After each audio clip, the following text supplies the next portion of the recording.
Bonjour à toutes et à tous. La loi sur l'avortement et puis le pass vaccinal obligatoire pour avoir accès aux services publics. Deux sujets qui font donc le tour de l'actualité abondamment relayée par les médias et surtout au niveau donc des réseaux sociaux. Le débat est vif sur ces deux questions-là d'actualité. Nous allons en parler et bien sûr sur ce plateau du forum de la rédaction, sans oublier aussi le troisième sujet qui va nous intéresser aussi. C'est bien sûr la tournée ou la descente ou le nouveau combat du préfet du littoral Alain Oronla et qui s'engage désormais donc à fermer les lieux de plaisance dans son département de tutelle, le littoral bien entendu. Le préfet Tobola qui dans ses projets eh bien, veut la reconversion de cette travailleuse de cesse ou des belles de nuit. Vous avez suivi l'actualité. Nous allons donc en parler aussi au cours donc, de cette émission du Forum de la rédaction avec deux confrères journalistes. J'ai avec moi ici à ma droite, ici à Kakoshoni, directeur de publication du quotidien, la cime de l'info, ici à bonjour.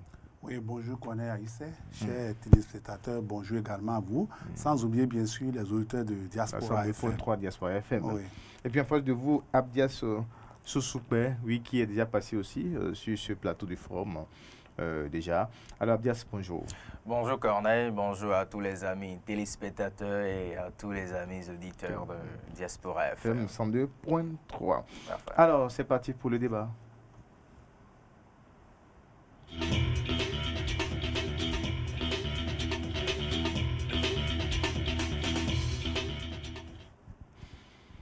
Le coronavirus, on en parle depuis 2019. Le monde entier, et bien sûr, essaie donc de lutter contre cette maladie afin d'inverser la tendance et maîtriser mieux cette pandémie et justement pour ne pas s'exposer aux formes graves.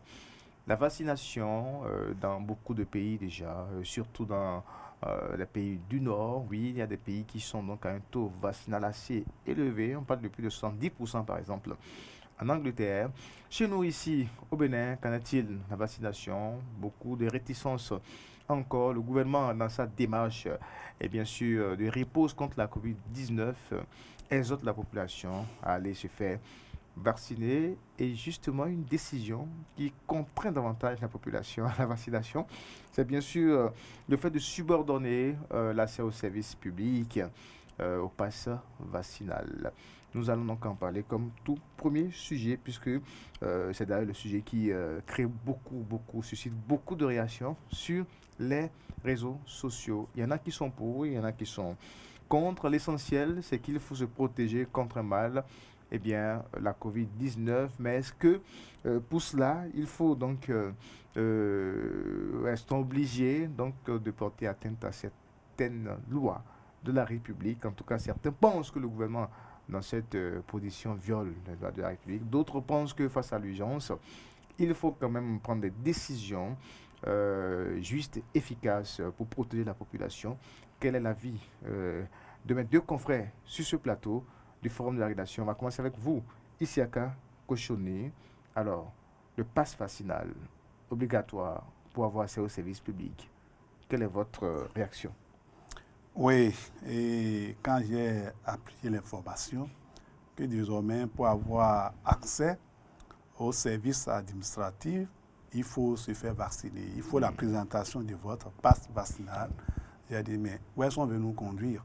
Parce que nous savons le nombre de personnes qui ont des problèmes de légalisation, assez de problèmes au niveau des arrondissements, des mairies et consorts.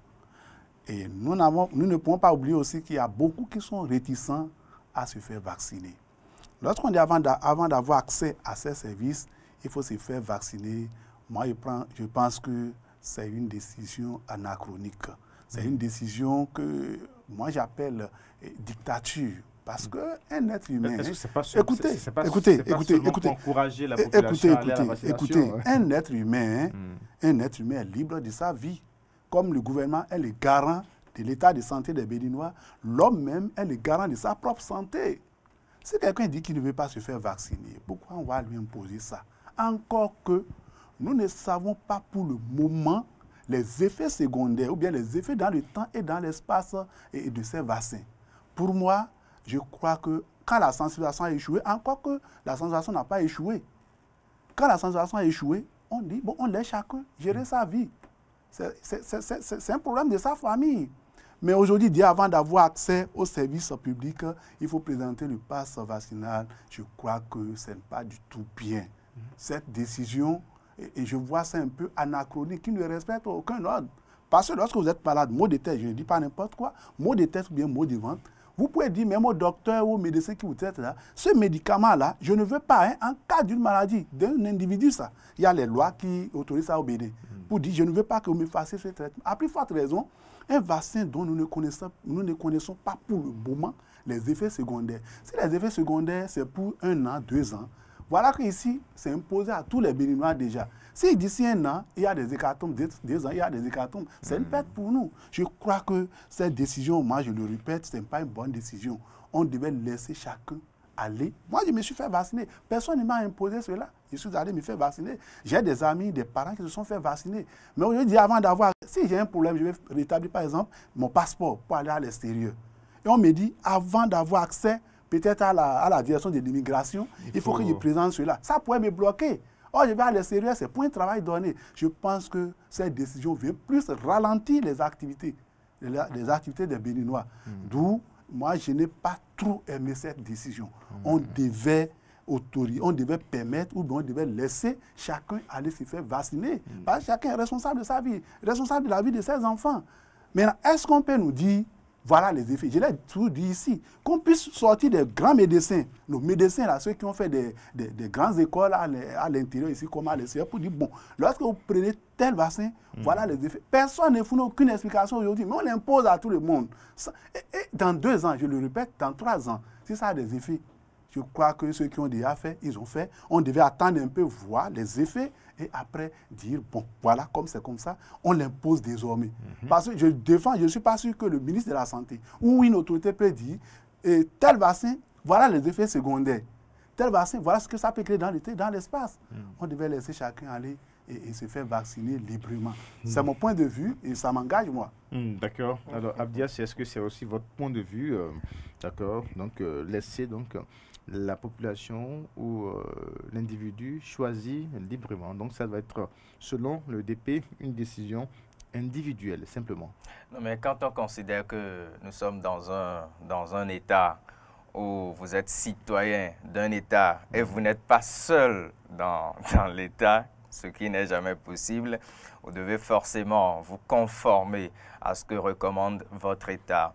Un pass vaccinal pour avoir accès aux services publics, pour moi, n'est pas une imposition, mais peut-être une trouvaille pour aider la population à se faire vacciner. Parce que la vaccination en elle-même... Mais ici, le pass vaccinal est obligatoire, hein, c'est ça.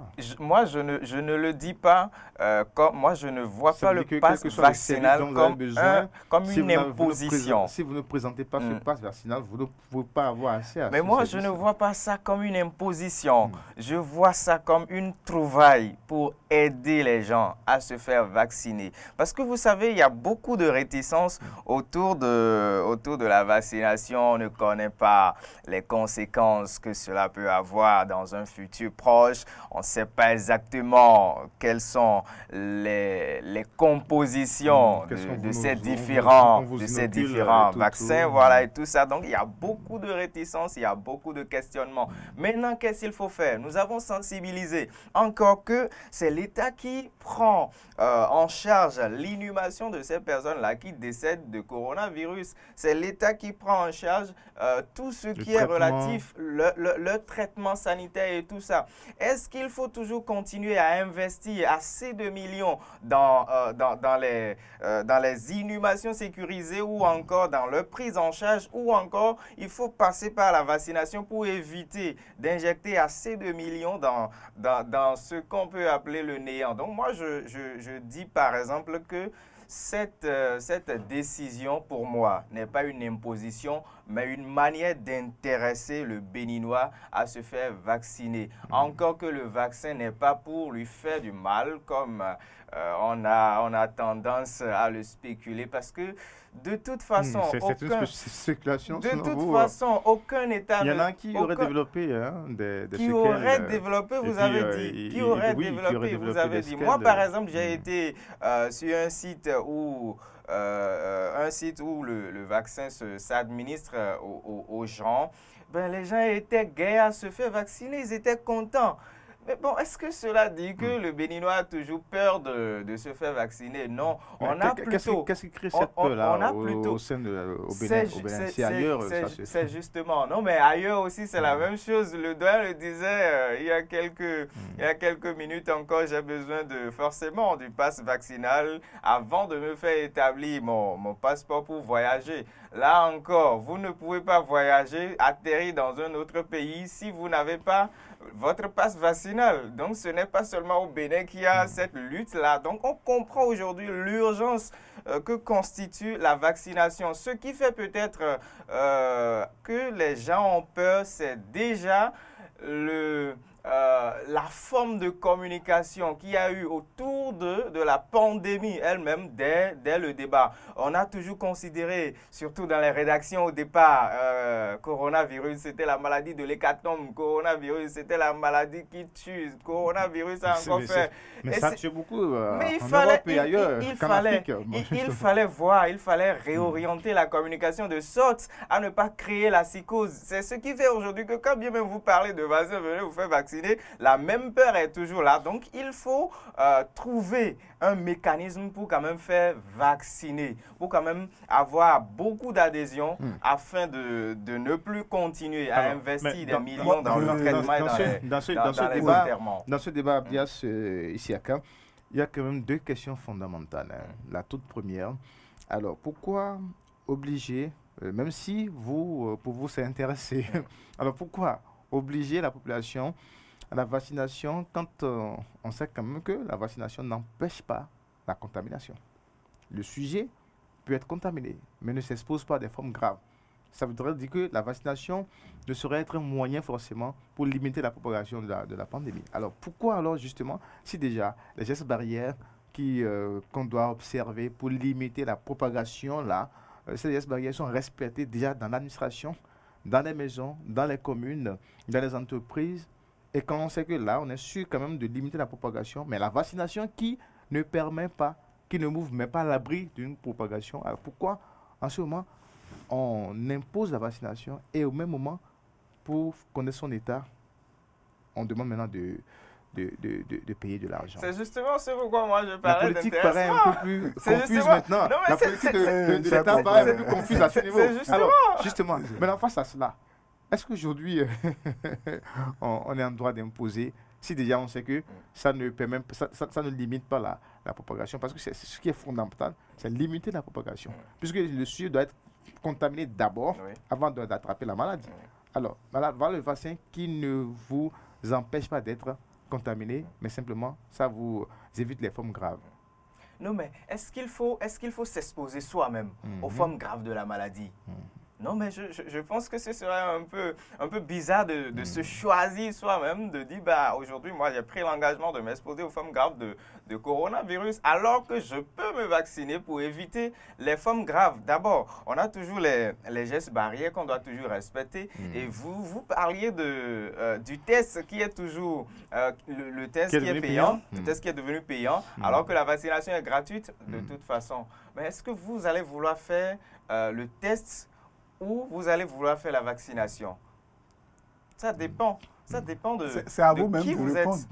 Ça dépend de qui vous êtes et ça dépend de ce que vous voulez. Donc, je pense que c'est justement ce pourquoi moi je disais l'État n'est pas dans une politique d'imposition, mais l'État est dans une politique d'intérêt. Ce que le confrère, écoutez, chers confrères, ce que vous ignorez, chers confrères, moi je suis un peu déçu quand j'écoute un peu mon confrère qui dit que ce n'est pas une imposition. Mais on dit que c'est ça que vous devez faire d'abord avant d'avoir accès au service. Et vous dites que ce n'est pas une imposition. C'est une imposition. Et c'est pas pourquoi vous ne voulez pas le dire ouvertement. Est-ce que vous avez besoin du service? Mais on a besoin du service. Oui, mais on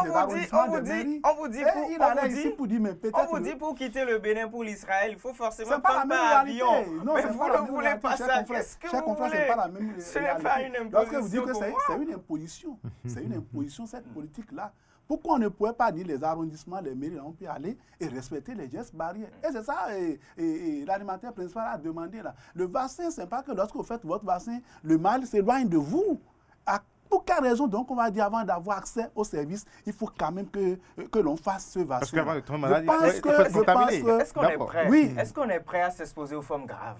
Bon, nous ne sommes pas prêts pour s'exposer. La question ici n'est pas de choisir d'être exposé à une forme ou pas, non. La question maintenant, c'est comment faire pour limiter la propagation. Parce qu'avant que le sujet ne tombe malade de corona, c'est qu'à un moment donné, il a été exposé. Mais voilà que le vaccin ne te permet pas de ne pas être contaminé ou pas. Même avec le vaccin, tu peux être contaminé. Mais pourquoi on insiste alors forcément et on rend obligatoire? Parce que oui, pour moi, c'est une obligation. On rend obligatoire ce vaccin-là, alors qu'avec les gestes barrières, déjà, la personne peut bel et bien être. Encore que chez nous en Afrique, il y a beaucoup de porteurs asymptomatiques dont on en parle. Alors c'est là la politique paraît un peu plus confuse. Et puis c'est pas moi qui pose la question, cher confrère, c'est pas moi qui pose la question. Il disait tout à l'heure que lorsqu'on tombe malade, on meurt, c'est l'État qui fait les dépenses, c'est l'État qui fait l'enterrement et qu'on sort. Ça suffit peut-être pour imposer ça. Non, ici, là, vous n'avez pas bien avancé votre argument. Que vous le voulez ou pas, même si vous mourrez dans votre famille, et c'est la famille qui va vous enterrer. Ça ne suffit pas pour dire désormais, puisque c'est nous qui enterrons, il faut qu'on l'impose aux gens. Non. Vous savez au cœur de vous, là où vous êtes là, que cette façon de faire là, c'est une dictature. On sait qu'il ne devait pas faire le temps. Lorsque vous vaccinez, ce n'est pas que le mal même s'éloigne de vous. Moi, je voudrais qu'on atteigne un peu, voir ceux qui ont déjà fait. Est-ce que ça n'a pas des effets sur eux? Dans les pays qui fabriquent les vaccins, il y a des gens qui ont fait des vaccins, qui sont décédés, qui ont contacté le mal. Il y a certains vaccins qui sont refusés dans certains pays. Et nous, on utilise ça ici. Vous ne voyez pas cet aspect-là aussi? Au même moment, on a fait le vaccin. Certains ont fait le vaccin, ils ne sont pas morts. Je disais, moi j'ai été quelque part constaté. Les gens étaient contents de faire le vaccin. Les gens étaient contents de faire le vaccin parce qu'ils savent aujourd'hui qu'ils sont dans une certaine mesure obligés. Ils sont dans une certaine mesure obligés de faire le vaccin. Mais moi, ce qui me réjouit dans toute l'affaire, c'est que, parlant d'imposition, ils ne sont pas en train de considérer la chose comme une imposition, mais plutôt une urgence sanitaire. Il faudrait que je me vaccine pour ne pas m'exposer aux formes graves de la maladie. Parce que vous étiez en train de dire que ça ne fait pas... Mais cette décision devait venir de l'individu même, et non forcément une quelconque il faut forme maintenant aller sur le terrain. Il faut maintenant aller sur le terrain pour constater maintenant l'engouement, parce que les choses ont évolué. Ce n'est plus ce qu'on a commencé à entendre depuis quelques semaines qui continue d'être dit jusqu'à aujourd'hui. Quand vous faites le tour, vous allez constater que les gens, ils sont peu à peu en train d'adhérer à cette politique-là de l'État. Justement parce qu'il y a cette obligation faite. Non, mais c'est vous qui voyez l'obligation. C'est la conséquence. Et le confrère l'a dit, et monsieur connaît Haïtien, le confrère l'a dit que c'est la communication qui était autour de ces vaccins-là qui a fait que les gens sont réticents aujourd'hui. J'ai dit d'abord que c'est la communication autour de la maladie. Voilà, c'est ça qui a fait que les gens refusent de se faire vacciner aujourd'hui. Comment on a fait pour corriger ces communications-là? Est-ce que l'État même ne peut pas... Écoutez, est-ce que l'État même ne peut pas dire, bon, il faut qu'on cherche les grands médecins, les grands docteurs pour dire, voilà, expliquer aux populations. Combien de personnes sont sorties pour dire, tel vaccin-là, voilà les effets, ceci n'a pas des effets. Il n'y en a pas. Et on impose à tout le monde. Je pense que ce n'est pas trop bien. Alors, l'autre question aussi importante, est-ce que les tests au Bénin, la loi sur les questions de santé, la Constitution, est-ce que quand on prend en interro cette test-là, par rapport à l'obligation vaccinale au niveau donc du service public, est-ce que cela se justifie, Abdias? Non, mais de toute façon, tout le monde sait que je ne suis pas juriste, mais pour ce que je sais, ça ne se justifie pas. Ça ne se justifie pas. Mais je sais que l'État a la responsabilité de protéger, quel que soit ce qui advient, quel que soit ce qui arrive, chaque citoyen. Donc, il ne faut pas parfois... Mais est-ce qu'il faut protéger en oubliant la voie légale? Non, mais est-ce que... Parce que l'État fonctionne sur ces tests. Qui a conçu... La République ne régit pas des tests. Et c'est sur ces tests que l'État même gouverne. Mais est-ce qu'il faut protéger la population en bafouant ces tests?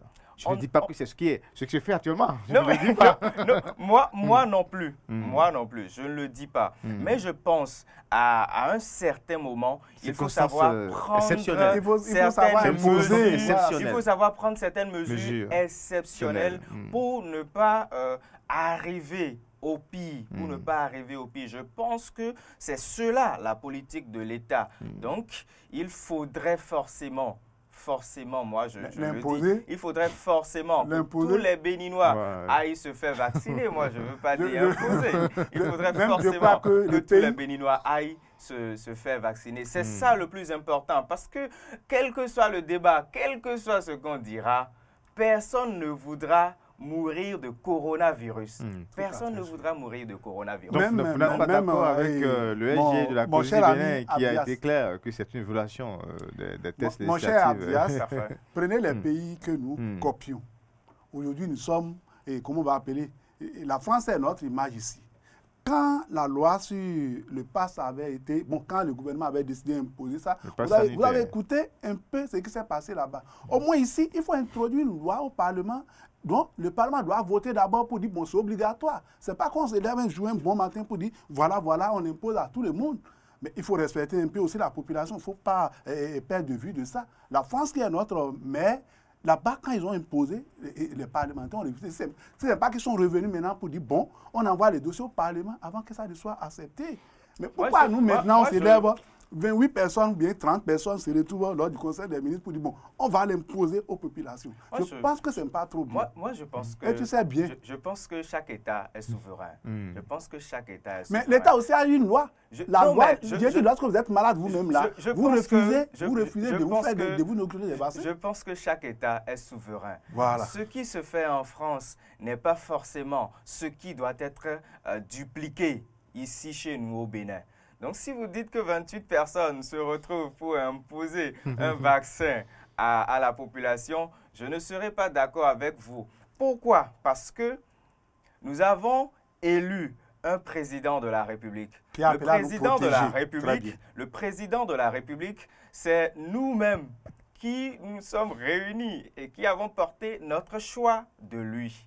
Notre choix sur lui plutôt. Donc, il est dans l'obligation d'assurer notre sécurité. Et je ne pense pas que les techniciens qu'il a autour de lui ne lui ont pas parlé du vaccin ou encore des vaccins qui sont sur le territoire béninois. Dis là que ces 28 personnes qui se sont réunies pour imposer un vaccin à tout un peuple, je ne serai pas d'accord parce que je sais que le gouvernement n'est pas aussi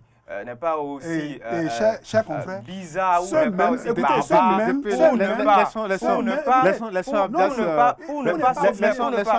je pense que le gouvernement en place n'est pas aussi barbare pour ne pas écouter des techniciens avant de faire des propositions. Encore que c'est une proposition dans le domaine sanitaire. Je pense que beaucoup de choses auraient été déjà faites. Sauf que nous, on ne peut pas nous informer, on ne peut pas nous dire voici ce que nous avons fait, voici ce qui a été fait. On connaît le gouvernement de Patrice Talon. Au départ, on nous avait parlé de normocommunication et vous savez exactement ce que ça a été. Donc, on attend peut-être le temps. C'est peut-être cette tribune qui va permettre au gouvernement de venir nous dire maintenant, bon, voici ce qui a été fait, voici ce qui n'a pas été fait, voici là où on en est. Je pense que ça, là aussi, est possible. Mais dire que 28 personnes se sont réunies pour imposer un pass vaccinal au public, je ne serai pas d'accord. Je l'avais dit ici dans ce même studio que le gouvernement ne peut jamais vouloir le mal des Béninois. Du moment où les ministres, certains ministres sont allés faire des députés, on a vu des députés qui sont allés se faire vacciner. Mais ce qu'on doit savoir, le même pouvoir dont vous parlez là, ce même pouvoir-là, on lui a confié aussi des lois pour dire l'imposition, l'inoculation d'un vaccin à quelqu'un est protégée par une loi aussi. Pourquoi on ne peut pas respecter aussi cette loi-là? Le gouvernement, quand on a dit, bon, voilà, le règlement. Voilà la loi, voilà, vous avez le pouvoir. Vous ne devez pas imposer le vaccin à qui que ce soit. Pourquoi ce même pouvoir-là ne veut pas dire... Il y a une loi qui protège la population, qui dit de ne pas vacciner les gens, même lorsqu'ils sont malades, et dit je ne veux pas ce vaccin-là, on ne doit pas lui faire ça. Et ce même pouvoir-là vient dire vous devez le faire forcément. Non mais doyen Cochonnet, vous voulez être ce genre de père de famille qui veut la volonté de votre enfant avant de lui administrer des soins. Pourquoi on a cette loi-là? Pourquoi il y a une loi pour ça? Non mais vous savez, à un moment de la vie, il ne faut pas violer la loi, il faut savoir prendre des responsabilités en tant que père de famille. Donc pour Abdias, c'est une question de responsabilité de l'État. C'est une affaire de responsabilité et je crois l'État est là et pourra assumer la pleine responsabilité. Le vaccin en tout cas. Le débat reste ouvert sur, sur les réseaux sociaux. Ce qui est sûr ne sont pas garants de la politique en matière de santé. Ce n'est que nos avis et nos analyses par rapport donc, à cette question. Il ne faut pas l'occulter. Benjamin Ongbatin et ses techniciens ont eu le temps de se faire vacciner, d'abord de nous montrer le chemin avant de nous dire maintenant, bon, avant de venir à nous dans nos bureaux, il faudrait vous faire vacciner vous aussi. Alors, de toutes les façons, nous ne sommes pas contre la vaccination. Il y a donc une pandémie, même le DPI-SIACA qui n'est pas d'accord pour le pass vaccinal, s'est fait déjà vacciner. Voilà, donc on n'est pas contre la vaccination, mais la question, c'est simplement que, en tout cas, l'opinion publique, bon, en tout cas, chacun y va, sa propre compréhension. Pour certains, il ne faut pas obliger, il faut que la décision soit donc individuelle. Mais pour d'autres, non, vu l'urgence sanitaire mondiale, il faut obliger, en tout cas l'État, le gouvernement le seul a donc à faire le bilan en son temps. Donc sa politique, et bien sûr, doit être mise en œuvre, seulement que cette politique doit pouvoir donc être exécutée en fonction, évidemment, des tests fondamentaux de la République. Et puis on passe donc à un autre sujet. Voilà, un autre sujet aussi qui suscite beaucoup de réactions. Il fait beaucoup de tollé, surtout sur les réseaux sociaux, parce que les réseaux sociaux aujourd'hui, c'est que ça va dans tous les sens. Voilà, c'est des espaces où chacun est libre de s'exprimer. Alors, Abdias, tu as commencé. Jusqu'à un passé récent. Tout à fait. Mais attention à la loi sur le numérique. Attention. Alors, la loi sur l'avortement, voilà un autre sujet aussi où la loi de 2003 a été donc modifiée. Alors, quel est votre avis sur cette question-là, surtout quand les acteurs religieux sont foncièrement contre ce qui est en train d'être fait aujourd'hui, où on pense qu'on légalise, c'est comme si la loi reconnaît l'avortement. Alors, quel est votre avis sur la question? Je pense que ce que le Parlement a fait récemment n'est qu'un toilettage de ce qui existait déjà. Donc, ça a permis aux plus jeunes ou encore à ceux qui ne savaient pas que cette loi-là existait de découvrir la réalité des choses. Donc, c'était une occasion pour quelques-uns de savoir qu'il y a une loi qui autorise l'avortement. Mais vous avez dit que les acteurs religieux sont foncièrement contre. Ce ne sont pas seulement les religieux. Quand on prend le contexte africain, où l'homme est sacré, donc la vie est sacrée, on ne peut pas se permettre d'aller à l'avortement. Vous savez, si on avait avorté l'embryon Abdias, je ne serais pas debout ici. Si on avait avorté l'embryon Patrice Talon, on ne l'aurait pas là présentement. C'est la même chose. C'est la même chose. On n'aurait pas le compétiteur. On n'aurait pas le compétiteur né. On n'aurait pas le compétiteur né. On n'aurait pas à Diavon, on n'aurait pas tout le reste. On n'aurait pas tout le reste. Mais cela n'a pas été le cas en leur temps. Donc, je me dis, il faudrait qu'on conserve les choses telles qu'elles ont été et telles qu'elles sont. Permettre à une jeune dame ou encore à une femme d'avorter, là on vous parle d'embryon, on vous dit c'est pas encore un homme, c'est pas encore que c'est un fœtus qui est, je dis, tant que il y a espoir qu'il y aura une vie, c'est déjà une vie. Parce que parfois, on n'ignore pas que l'intention vaut l'acte.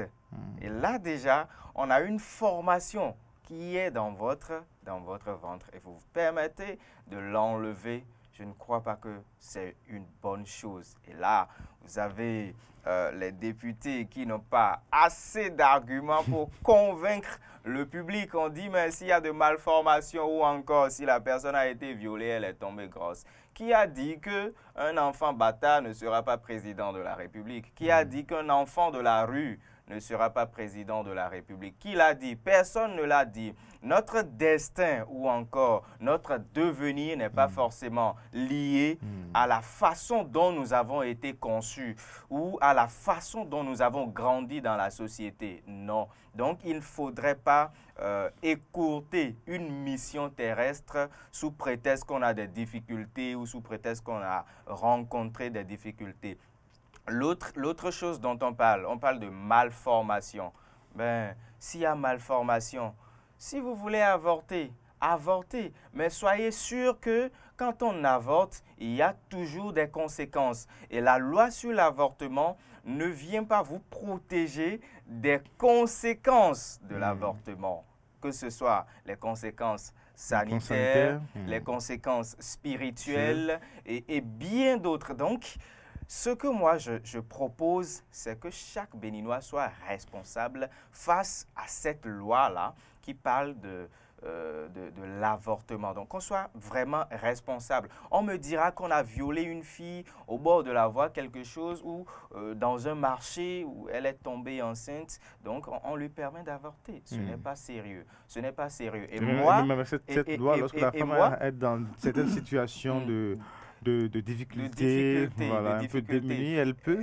Elle peut. Moi, je dis, on ne peut pas aller jusque-là. On ne peut pas aller jusque-là. Et quand je prends par exemple une fille qui tombe grosse parce qu'on aura eu une relation sexuelle avec elle, une relation non protégée ou encore une relation non consentie ou encore on l'a violée, l'État lui permet d'avorter. Moi, je dis, il faut... des cas de détresse. Les cas de détresse. Et à quoi évalue-t-on cette détresse-là? Il faudrait simplement que quelqu'un se mette à s'alarmer, que quelqu'un commence à crier. Bon, et puis c'est fini cette histoire-là. On enlève ça et puis on continue comme ça la vie. Et on connaît ce pays. Je veux juste avoir encore d'autres opportunités. Je ne veux pas, je veux ci, je veux ça. C'est pas de lui je voulais, mais bon, c'est rentré dedans comme ça. Il faudrait juste que je crée quelque chose là. Je pense que nous sommes face à nos responsabilités. Et il faudra que chacun travaille. Je vais m'en arrêter là parce que je vois le gars qui a beaucoup de choses à dire. Alors, doyen Isiaka Kochoni... que Dieu m'en pardonne. Je suis musulman et dans ma religion, l'avortement est proscrit. On ne doit pas faire de l'avortement.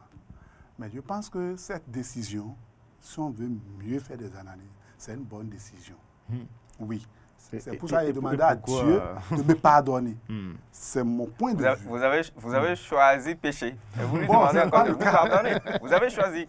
Bon, d'accord. Donc Allah vous pardonne bien. Bon, Allah m'a déjà pardonné. De toute façon, on connaît, elles sont représentées. Allah m'a déjà pardonné. Oui, au moment où il n'y avait pas cette loi-là, les gens faisaient l'avortement. Les gens en faisaient.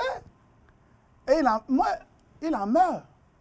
Maintenant, on dit désormais, au lieu d'aller faire des avortements clandestins, il faut désormais le faire ouvertement. L'État même vous autorise à le faire. Et ce n'est pas n'importe quel avortement. Écoutez, allez-moi, laissez-moi aller jusqu'au bout. L'État n'a pas dit, lorsque vous enceintez une fille ou bien vous êtes avec votre épouse, et elle tombe enceinte et l'enfant est petit ou petite, il faut aller faire l'avortement. L'État a donné des conditions. Il dit, une fille qui a été violée, dont on ne connaît pas l'auteur, ou bien contre sa volonté, peut être avortée.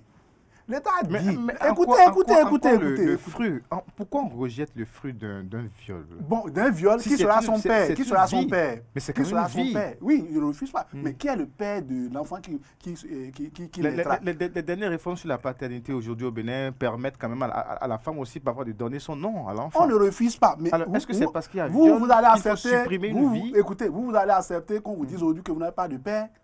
Vous n'allez pas accepter. L'État n'a pas dit de faire avortement comme on veut. Il faut qu'on fasse attention.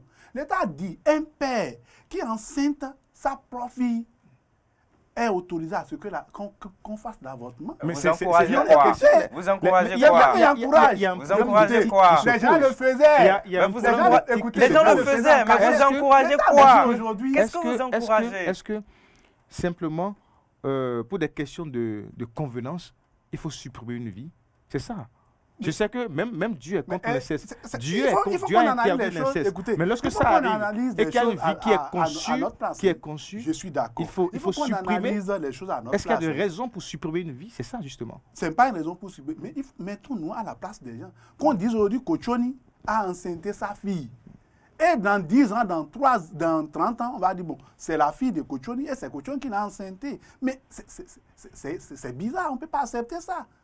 D'où, moi, je pense que cette décision du gouvernement est la bienvenue. Et ce n'est pas toute grossesse qu'on doit sauter. Vous l'avez dit tout à l'heure, les grossesses qui n'ont pas d'auteur, violées, père qui... Une grossesse dont on sait que... Écoutez, une grossesse dont... Écoutez, oui, il a l'auteur qu'on ne connaît pas. Biologiquement, il y a On dit forcément une grossesse un auteur. qui va créer des problèmes à sa mère. Je prends une dame qui a déjà 3 enfants. 4e enfant maintenant, et la grossesse a des problèmes. Ça pourrait créer des problèmes à la dame jusqu'à ce qu'elle rend vie.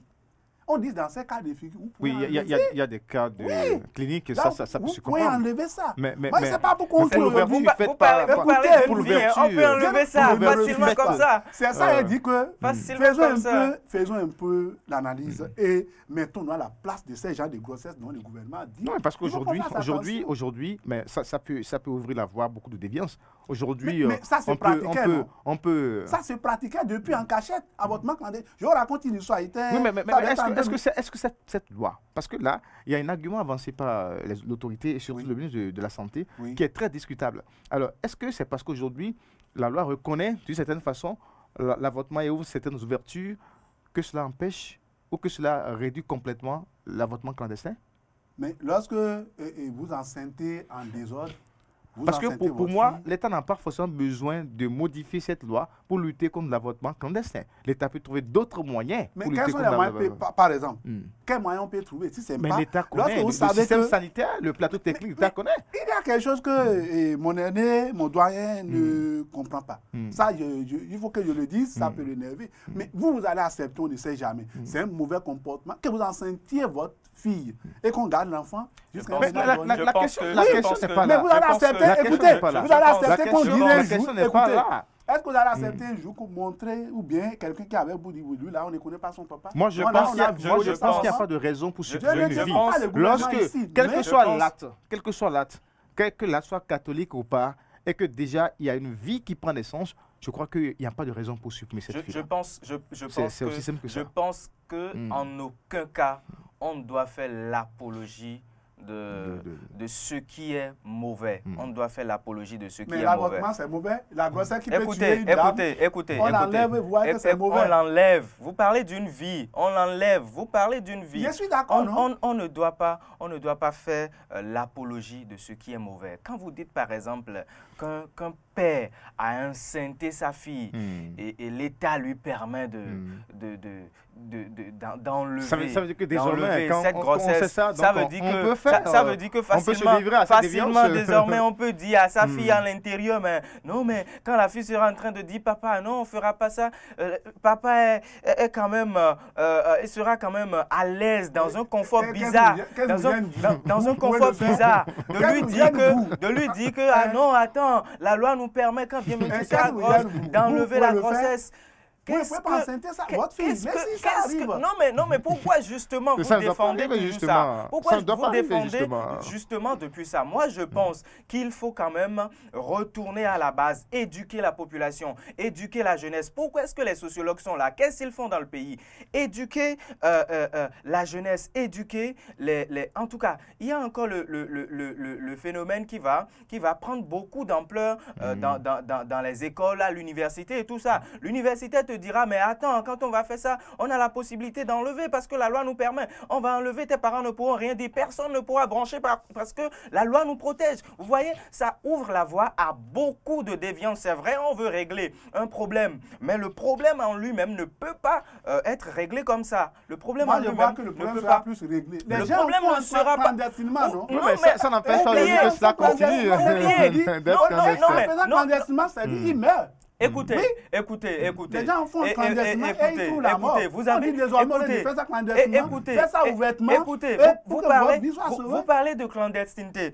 Donc, vous supposez que votre fille couche avec un garçon. Pas dire ma fille, hein. Votre fille, non, c'est une supposition. Une fille quelconque. Vous ne voulez pas que ce soit votre fille, justement. Une fille quelconque couche avec quelqu'un et vous dites maintenant que son papa soit là, à l'assister, à dire maintenant il faut bien coucher, il faut faire comme ceci. Je ne suis pas d'accord et je ne serai... C'est votre confession religieuse qui vous amène à dire ça. Et je ne serai... avant de parler ici, que Dieu m'en excuse.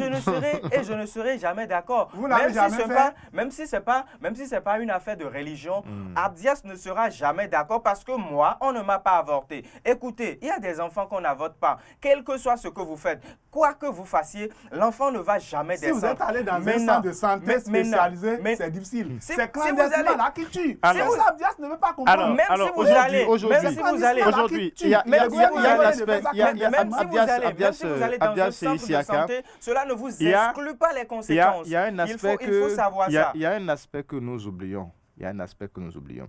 Et je crois que c'est un faux problème, à mon avis. Quand on dit que c'est pour lutter contre l'avortement clandestin, l'IVG clandestin, et que par an, il y a 200 femmes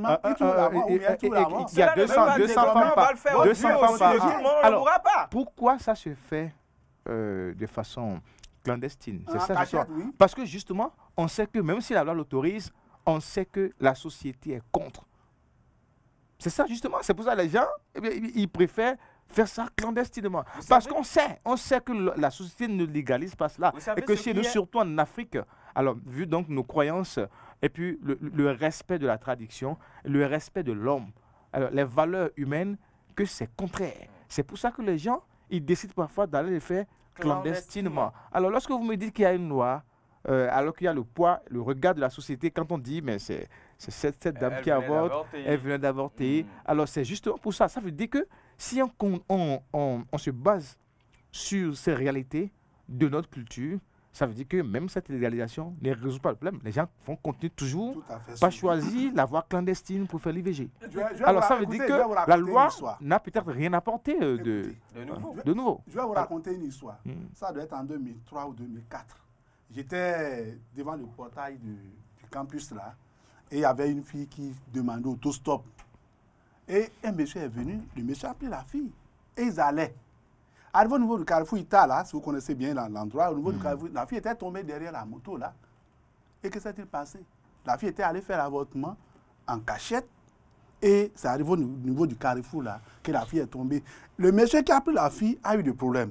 Parce que le monsieur savait que la fille est allée faire avortement et clandestin. Mais si c'était autorisé, la fille pouvait faire l'avortement et avoir la vie. La fille est décédée et le monsieur a eu des problèmes. Si c'est autorisé, la fille va dans un centre de santé et elle pouvait se sauver de la vie. Une étudiante, hein, ça crée des problèmes. Moi, j'étais resté là un peu, je suis parti. Donc, une étudiante peut faire partie de la vie d'un président de la République. Ça vous dit? Vous voulez me dire que les reperchés, les grottos que vous connaissez, oui, les vieux grottos là, quand ils vont enceinter les filles, ils vont les amener maintenant devant C'est ça, Pour c'est dire ça, quoi? déjà le caractère Pour dire clandestin. quoi? À qui? C'est pour ça que ça ne cessera jamais, l'IVG clandestin. Ah, ça voudra dire que si on avance ces arguments En pour tout cas, cette moi, c'est loi, mon point ça de pose vue. un problème. Le gouvernement est venu régler un problème ponctuel, ce que les gens faisaient en cachette et ils en meurent. Le gouvernement dit désormais, Venez c'est faire pas ça bon. publiquement. Faites ça ouvertement. Oh, Et vous ouvertement, mourrez un peu, encore. Voilà. donc Et la vous ne société- mourrez pas. décision. Et vous ne mourrez pas. En réalité, Bon, j'ai dit la à loi, Dieu de m'excuser. en réalité, On dit la c'est loi, vendredi, je vais à la mosquée tout à en l'heure. Que Dieu réalité, m'en pardonne. en réalité, la loi, c'est sur le papier. Mais votre santé, c'est votre être entier. C'est votre âme, c'est votre esprit. N'avortez pas. Chers Béninois, n'avortez pas parce que c'est pas bien.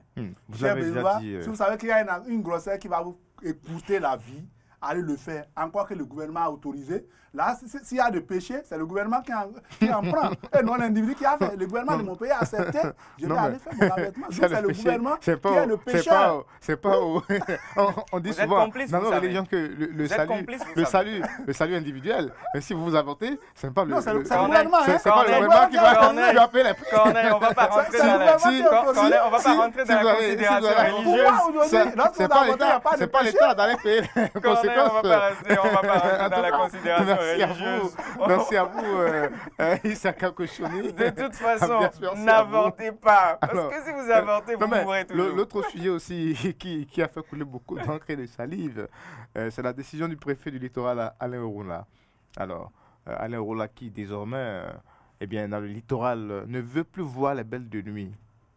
Abdias Sosofe. Non, mais je pense que c'est vrai, certaines personnes ont dit que le préfet a finalement trouvé un nouveau boulot dans Cotonou, mais moi, je ne vois pas les choses comme ça. En fait, c'est un problème de société qu'il faut régler. À la radio, il y a 4 ou 3 ans par le passé, j'ai pris l'engagement de travailler sur cette classe-là. Mais vous savez, les gens souffrent. Les gens souffrent. J'ai fait beaucoup de kilomètres à pied juste pour les observer, analyser un peu comment est-ce que ces choses-là se passent la nuit. Non mais c'est pas sérieux. Et moi, franchement et honnêtement, je tire un coup de chapeau à Alain Oron là qui est Dans en vos train de... investigations, Oui. vous avez En tout touché cas, du vous doigt la à la colère de réalité. certaines personnes. Non mais de toute façon, c'est ça, Non, mais c'est ça la de- vie. de toute C'est- façon- c'est ça la vie. Alors, C'est non, ça la vie. c'est vrai, vous ne pouvez pas tout nous décrire ici, mais vous avez Non, mais des témoins. je ne peux pas tout vous décrire ici. Mais vous savez, un jour, je passais seulement, quand il était 2 heures du matin. Et à la fille, on l'a remarqué, quand de petits garçons C'est pas que sortaient... tu as l'habitude d'aller là-bas. Hein. Ça, c'est pas Non, Abdias. c'est des travaux d'investigation. Ça, c'est pas Abdias. Quand de petits garçons qui sortaient de la boulangerie, qui lui ont crié « Ah, aolé koarea !» Vous voyez déjà le regard de la société et tout ça. Ben, moi, je dis, il faut vraiment réfléchir à la reconversion de ces gens-là. Ce qu'on ignore peut-être, il y a des mères de famille qui s'adonnent à ces pratiques. J'en ai croisé beaucoup. Et la nuit, vous les voyez là, elles sont vraiment voilées. Elles ne veulent pas qu'on découvre qui elles sont C'est un réellement. problème de société. C'est un hein. problème Les de mères société. familles qui sont sous le toit d'un homme. Non, mais quand vous les voyez, vous savez déjà que ce ne sont pas les jeunes filles. Vous savez déjà que ce ne sont pas des jeunes filles, mais ce sont des mamans responsables. Vous les voyez sous l'échangeur à Godomain, vous les voyez encore au niveau de... J'oublie un peu. Non, je veux pas. Non, mais vous savez, je veux pas... Maîtrise les avoirs. Non, mais je veux pas... Non, mais j'avais les toits qu'il avait fait. Je veux pas parler de ces coins-là qu'on a souvent sous nos regards, mais il y a de petits coins stratégiques, des coins cachés. Et ils se retrouvent dans ces coins-là juste pour fuir le regard de la société, juste pour fuir une éventuelle personne qui pourrait reconnaître qui elles sont. Je pense c'est un bon travail que le préfet est en train de faire, même si à l'unanimité, on ne pourra jamais être d'accord avec lui. La seule chose que je déteste, c'est la manière. Parce que dans ce pays, on a vu le ministère de non, pas des microfinances, le ministère de Véronique Tony-Fodé, qui a fait un travail aussi famille, louable au niveau des personnes qui souffrent de dérèglement mental. On a vu, ils ont été repêchés, on les a ramassés. Je pense que le préfet aurait copié ce modèle-là, voilà, que d'aller avec la force. Parce que, bon, c'est quand même des citoyens. Il y a quand même des citoyens qui, bon, au départ... Regarde que les bonnes dames fuyaient là, on les expose maintenant. On les expose maintenant, malheureusement. Et moi, je dis, on pouvait faire un travail stratégique juste pour protéger ces personnes-là. Parce que le policier qui voit, le ministre qui voit, l'attaché de presse du ministre qui voit, non, mais de toute façon... Quelques-uns ont vu en prison ou encore les lieux où ces personnes-là sont gardées. On les a découverts. Moi, je pense qu'on ferait mieux de faire un travail stratégique. Encore que parfois, beaucoup de catégories de personnes passent je pense bien qu'on aurait choisi cette stratégie-là que de les traquer, de les embarquer directement vers la prison. Sinon, dans son ensemble, moi, je loue ce que Aléoron là est en train de faire. L'initiative est louable. C'est en cela que je vais encore étonner mon confrère. Oui, on a beaucoup de problèmes actuellement que de s'occuper de ces bonnes dames. Vous me parlez de reconversion. Écoutez, vous me parlez de reconversion. Quel est le programme établi déjà pour ces bonnes dames? Il y a des gens qui sont dans cette activité pendant 10 ans déjà. Elles ont commencé jeunes, aujourd'hui elles sont en train de vieillir. Un bon matin, on se débarque, on dit, bon, c'est fini qu'on sort. Je pense que ce n'est pas du tout bien. Ne regardons pas l'aspect de la santé que le ministre et le préfet parlaient. Là. Non, mais là, on va revenir sur cet aspect-là. Ne revenons pas sur l'aspect de santé et consorts. Mais il y a des hommes aussi qui n'ont pas de femmes. Et lorsqu'ils reviennent du boulot, leur manière de se distraire, c'est d'aller dans ces endroits-là. Écoutez, vous créez un homme responsable. Écoutez, vous créez des problèmes à ceux-là aussi. Les bonnes dames, écoutez, les bonnes dames-là, ils ont des garçons qui les protègent. Et ces garçons-là ils ont des managers. Oui, des managers qui les protègent. Ne regardons pas du côté des femmes arrêtées, des hommes qui sont avec elles. Ceux-là vont faire quoi aujourd'hui? Je pense que la première des choses qu'il faut faire, c'est la reconversion dont nous sommes en train de parler avant de commencer par les arrêter. Ces bonnes dames-là jouent assez de rôles aussi. Par exemple, je prends le cas de violer qu'on est en train de dire là.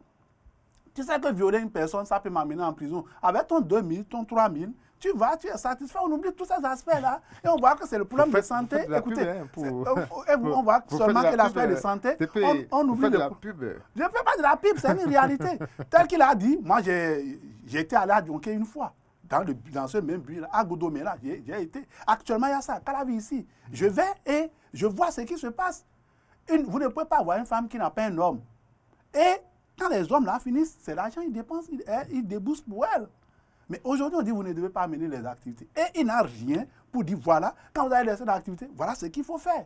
Moi, je pense que c'est ça qu'on devait faire d'abord.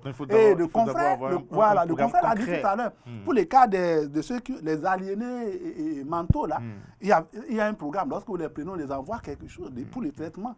Aujourd'hui, les préfets devaient voir, ah, si on finit, on dit cette activité elle est finie, qu'est-ce qu'on peut faire pour eux? Qu'est-ce qu'elles feront demain?